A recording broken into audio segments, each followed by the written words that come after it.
সারা রাত ছিল স্বপ্নের রাত, স্মৃতির আকাশে যেন বহুদিন পর মেঘ ভেঙে উঠেছিল পূর্ণিমা চাঁদ।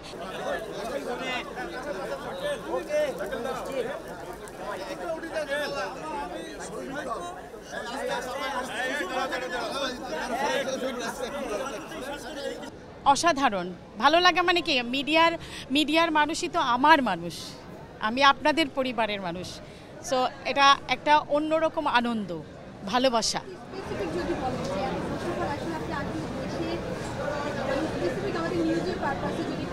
এতগুলো বললাম নিউজের হবে না।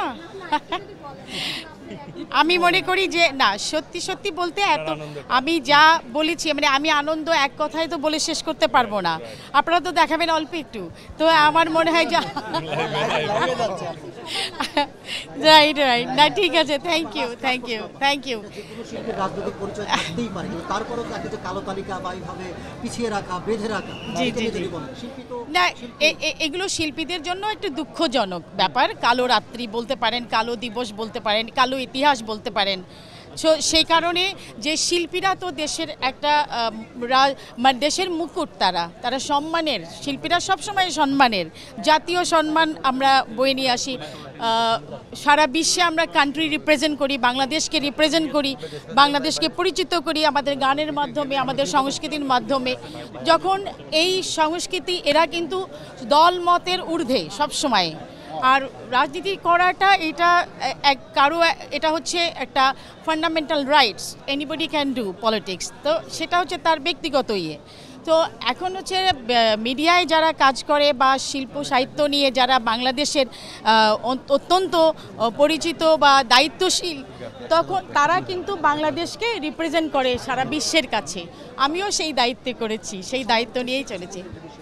সবাইকে আমার ভালোবাসা, আমার জন্য দোয়া করবেন। এসেছি আমি আপনাদের সাথেই পথ চলবো ইনশাল্লাহ। Thank you.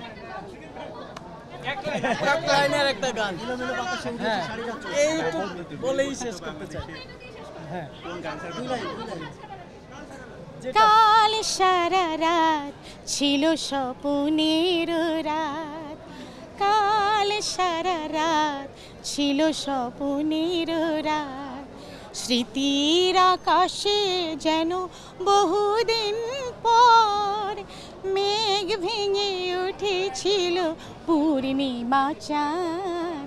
কাল সারা রাত ছিল স্বপ্নের রাত, আজ সারা রাত হবে বাংলাদেশের রাত।